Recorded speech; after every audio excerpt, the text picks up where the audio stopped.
গল্প মাটির নিচের কান্না। স্থান ও প্রেক্ষাপট। ঘটনাটি নিউটাউনের অ্যাকশন এরিয়া 3 এর একটি নামকরা আইটি পার্কের। চকচকে কাঁচের বিশাল বহুতল, আধুনিকতার চরম নিদর্শন। কিন্তু স্থানীয় পুরনো বাসিন্দারা বলেন, এই বিল্ডিংটি যেখানে দাঁড়িয়ে আছে ঠিক সেখানেই একসময় ছিল একটি পরিত্যক্ত গ্রাম্য শ্মশান আর বিশাল এক জলাভূমি। মাটির গভীরতা ভরাট করে গড়ে উঠেছে এই কংক্রিটের জঙ্গল।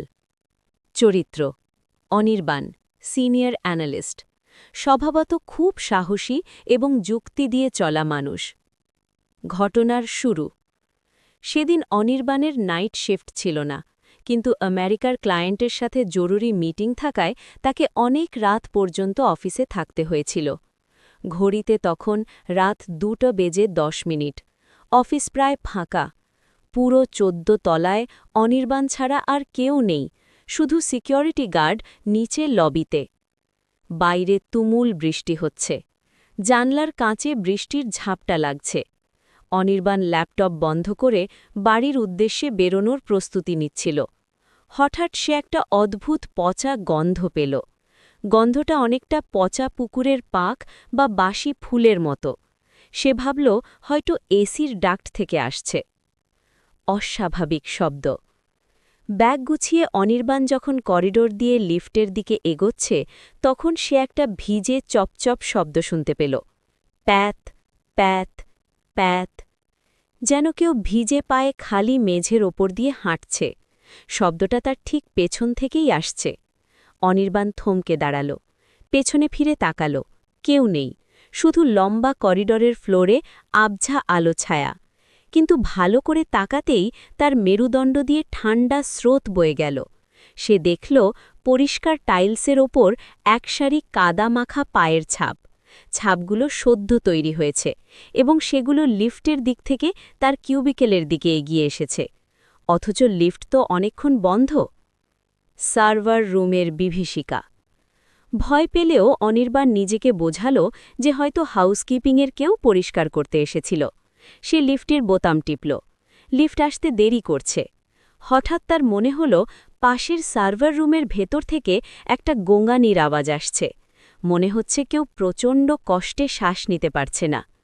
কৌতূহলী হয়ে অনির্বাণ সার্ভার রুমের কাঁচের দরজাটা একটু ঠেলল। দরজা খোলা ছিল। ভেতরে ঢুকতেই সেই পচা গন্ধটা আরও তীব্র হল। নীলচে যান্ত্রিক আলোয় সে দেখল ঘরের একদম কোণায় মেঝের ওপর কেউ একজন কুণ্ডলি পাকিয়ে বসে আছে। তার শরীর দিয়ে কাদা আর জল গড়িয়ে পড়ছে। অনির্বাণ সাহস করে ডাকল, কে কে ওখানে? সিকিউরিটি? মূর্তিটা নড়ল না, শুধু ফিসফিস করে একটা আওয়াজ ভেসে এলো, বড্ড ভারী, বুকের ওপর বড্ড ভারী লাগছে, পাথরটা সরাও। অনির্বাণ এক পা এগোতেই মূর্তিটা ঝট করে তার দিকে মুখ ঘোরাল। অনির্বাণ দেখল ওটা কোনো মানুষ নয়, ওটা কাদা আর হাড়গড় দিয়ে তৈরি একটা অবয়ব, যার চোখের কোটর দুটো গর্ত হয়ে আছে আর মুখটা চ্যাপ্টা, যেন বিশাল কোনো পাথরের চাপে থেতলে গেছে। অভিশপ্ত লিফট। অনির্বাণ প্রাণপণে চিৎকার করে ঘর থেকে বেরিয়ে এলো এবং লিফটের দিকে দৌড়াতে লাগল। সৌভাগ্যবশত লিফট তখন চলে এসেছে। সে ভেতরে ঢুকে গ্রাউন্ড ফ্লোরের বোতাম টিপল। দরজা বন্ধ হল। অনির্বাণ হাঁপাচ্ছে। লিফট নিচে নামতে শুরু করল। 14, 10, 5, 1, জি। কিন্তু লিফট গ্রাউন্ড ফ্লোরে থামল না। ডিসপ্লে বোর্ডে ফ্লোর নাম্বার দেখাচ্ছে -1, বেসমেন্ট 1, -2, বেসমেন্ট 2। লিফট মাটির আরও গভীরে নামছে। বেসমেন্ট 2 এর পর তো আর কোনো ফ্লোর নেই, কিন্তু লিফট নামছেই। ডিসপ্লেতে এখন অদ্ভুত সব সংকেত। হঠাৎ লিফটটা প্রচণ্ড ঝাঁকুনি দিয়ে থেমে গেল। যান্ত্রিক যান্ত্রিক গলায় ঘোষণা শোনা গেল, ডেস্টিনেশন অ্যারাইভড, গ্রেভইয়ার্ড, গন্তব্য কবরস্থান। লিফটের দরজা ধীরে ধীরে খুলে গেল। বাইরেটা অন্ধকার, কিন্তু অনির্বাণ দেখল সে কোনো পার্কিং লটে নেই।